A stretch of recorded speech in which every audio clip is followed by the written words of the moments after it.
Chapter 11 نیند میں ایک شخص نے اسے ہلا کر رکھ دیا تھا۔ وہ بازار کے درمیانی حصے میں سو گیا اور پلازا کی زندگی قریب قریب واپس آ گئی۔ اس نے ادھر ادھر دیکھا تو اسے اپنی بھیڑیں کہیں نظر نہیں آئیں، اور پھر اس نے تسلیم کیا کہ وہ ایک نئی دنیا میں ہے، لیکن وہ افسردہ ہوتے ہوئے بھی خوش تھا کیونکہ اب اسے بھیڑوں کے لیے چارے اور پانی کی حاجت نہیں رہی تھی۔ وہ اپنے خزانے کی تلاش میں جا سکتا تھا۔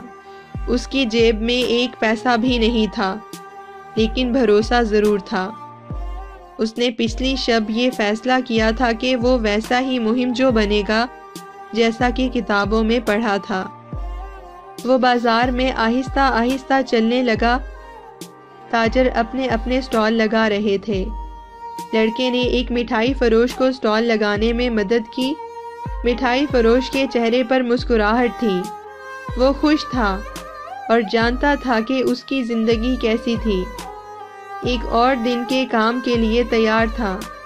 اس کی مسکراہٹ نے لڑکے کو بوڑھے شخص کی یاد دلا دی، وہی پر اسرار بوڑھا بادشاہ جس سے وہ ملا تھا۔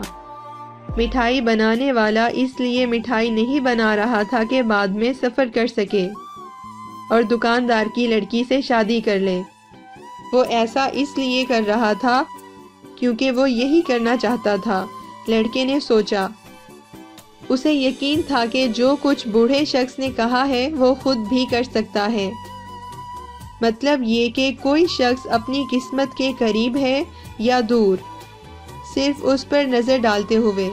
یہ آسان ہے، پھر بھی میں نے یہ کبھی نہیں کیا، اس نے سوچا۔ مٹھائی کی دکان لگ گئی۔ بیچنے والے نے آج کے لیے بنائی ہوئی مٹھائی میں سے پہلی اس لڑکے کو دی۔ لڑکے نے شکریہ ادا کیا، کھایا اور اپنی راہ لی۔ ابھی وہ تھوڑا ہی آگے بڑھا تھا کہ اسے یاد آیا جب وہ سٹال لگا رہے تھے تو ایک نے عربی بولی تھی اور دوسرے نے اسپینی زبان۔ وہ دونوں نے ٹھیک ٹھاک طرح ایک دوسرے کا مدعا جان لیا تھا۔ کوئی زبان ہونی چاہیے جس کا انحصار لفظوں پر نہ ہو، لڑکے نے سوچا۔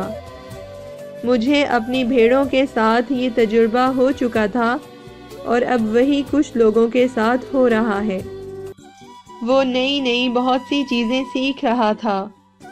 ان میں بعض چیزیں ایسی تھیں جس کا اسے پہلے ہی تجربہ تھا، اور جو سچ پوچھو تو وہ حقیقتاً نئی نہیں تھیں، لیکن اس سے قبل اس کا مشاہدہ نہیں ہوا تھا۔